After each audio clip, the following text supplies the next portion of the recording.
नमस्कार, मी माया मायाज किचनमध्ये तुमचं सगळ्यांचं स्वागत आहे। आज आपण वाळवणातील चौथा प्रकार बघणार आहोत, तो म्हणजेच उपवासाचा बटाट्याचा किस। तर चला मग रेसिपीला सुरुवात करूया। इथे मी 1 किलो मोठे मोठे असे आकाराचे बटाटे घेतलेले आहेत। आता हे आपण स्वच्छ पाण्याने धुवून घेऊया। बटाटे स्वच्छ पाण्याने धुवून घेतल्यानंतर आता या बटाट्याच्या वरचे जे साल आहे ते साल आता आपण काढून घेऊया आणि सर्व बटाट्याचे साल आता आपण इथे काढून घेणार आहोत। आणि आपण जसजसे बटाट्याचे साल काढू तसतसे आपण हे बटाटे पाण्यात ठेवायचे, म्हणजे आपले जे बटाटे आहेत ते काळे पडणार नाहीत।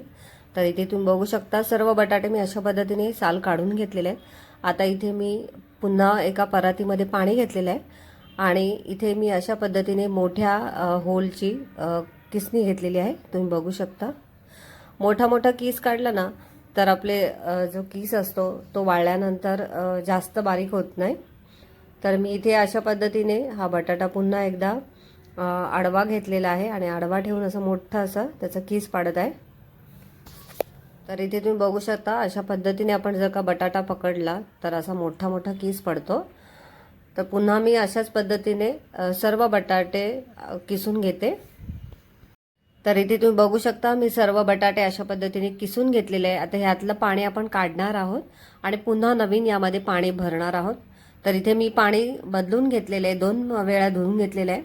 आता यावरून आपण अशा पद्धतीने तुरटी फिरवायची आहे। जेव्हा आपण वेफर्ससाठी फिरवली ना त्याच पद्धतीने ह्याच्यावरून पण आपल्याला तुरटी फिरवायची, जेणेकरून आपला जो बटाट्याचा किस आहे तो पांढरा शुभ्र निघेल आणि आपण जेव्हा बटाट्याचा किस वाळल्यानंतर तळू तो मस्त असा फुलेल। आता इथे बटाट्याचा किस मी एका पातेल्यामध्ये आणि एका बाउलमध्ये काढून घेतलेले आहेत। आपण हे झाकून ठेवूया आणि दुसऱ्या दिवशी आपण हा बटाट्याचा किस वाफवून घेणार आहोत। शुभ सकाळ। आता दुसऱ्या दिवशी मी एका मोठ्या भांड्यामध्ये पाणी घेतलेलं आहे, म्हणजे जेणेकरून आपला जो किस आहे तो पूर्ण बुडेल इतपत मी पाणी घेतलेलं आहे आणि यामध्ये आता मी चवीनुसार मीठ घालते माझ्या अंदाजानुसार। आता गॅस पेटवलेला आहे आणि छान अशी पाण्याला उकळी येऊ द्यायची आणि इथे पाण्याला उकळी आलेली आहे। या स्टेजला आता आपण जो किस आहे तो किस यामध्ये घालायचा आहे। जेवढा मावेल तितकाच आपल्याला यामध्ये घालायचा आहे, उरलेला तुम्ही नंतर घालू शकता। आता याच्यापेक्षा जास्त आता घालायचं नाही आहे आणि आता हा आपण 5 ते 6 मिनिटं यामध्ये वाफवून घ्यायचं आहे, म्हणजे आपला जो बटाट्याचा किस आहे ट्रान्सपरंट झाल्या गॅस बंद करायचा आहे आणि हा जो बटाट्याचा किस आहे तो आपल्याला वर खाली करून घ्यायचा आहे, जेणेकरून खाली वाफेल आणि वरती कच्चा राहील अशा पद्धतीने होऊ नये यासाठी आपण हा किस वर खाली असं करून ढवळून घ्यायचा आहे। तर इथे तुम्ही बघू शकता आपले जो बटाट्याचा किस आहे तो ट्रान्सपरंट झालेला आहे आणि ह्याच्यापेक्षा आपल्याला जास्त वाफवायचा नाही आहे। तर या स्टेजला आता मी गॅस बंद करते आणि हा जो किस आहे तो थोडासा वर खाली करायचा आहे, म्हणजे जास्त वाफला जायला नाही पाहिजे।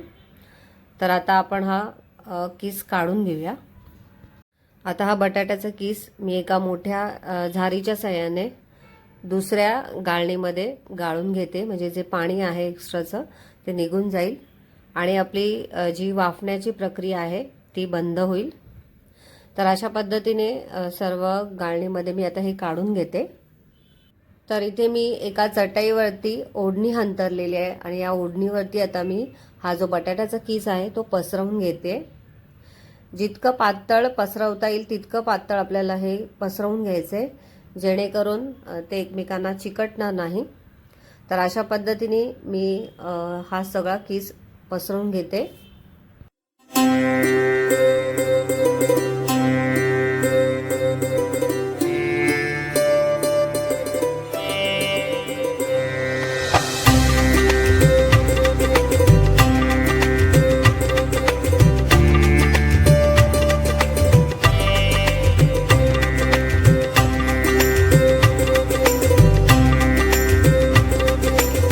तर इथे तुम्ही बघू शकता सर्व किस मी ओढणीवरती अशा पद्धतीने पसरवून घेतलेला आहे। आता सुरुवातीला मी पंख्याखाली वाळवणार आहे आणि त्यानंतर मी याला ऊन दाखवणार आहे।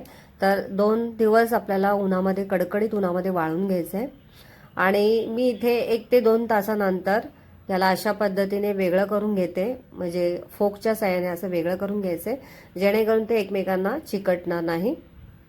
तर इथे तुम्ही बघू शकता मी इथे 1 ते 2 दिवस कडकडीत उन्हामध्ये वाळून घेतलेला आहे आणि किस तुम्ही बघू शकता अगदी पांढरा शुभ्र झालेला आहे। तर आता आपण हा तळून बघूया। तर इथे मी तेल ऑलरेडी तापायला ठेवलेलं आहे. तेल छान तापलेलं आहे. आता यामध्ये आपल्याला बटाट्याचं किस सोडायचं आहे आणि इथे तुम्ही बघू शकता किस सोडल्या सोडल्या मस्त असा तळला जातोय आणि फुलतोय आणि अगदी पांढरा शुभ्र झालाय. आता आपण काढून घेऊया आणि अशाच पद्धतीने आपण बाकीचा किस सुद्धा तळून घेऊया.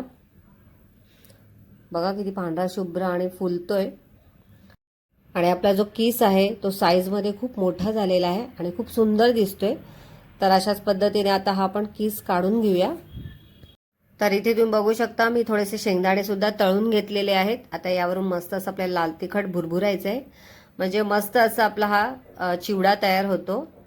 तर आता आपण याचा मस्त असा आस्वाद घेऊया.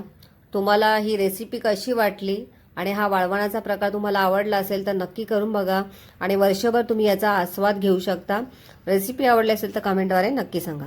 व्हिडिओला लाईक करा, शेअर करा आणि बेल आयकॉनला क्लिक करा जेणेकरून माझे नवनवीन रेसिपीचे नोटिफिकेशन तुमच्यापर्यंत पोहोचतील. रेसिपीविषयी तुम्हाला काही प्रश्न असतील तर डिस्क्रिप्शनमध्ये टेलिग्रामची लिंक दिली आहे, जॉईन करा.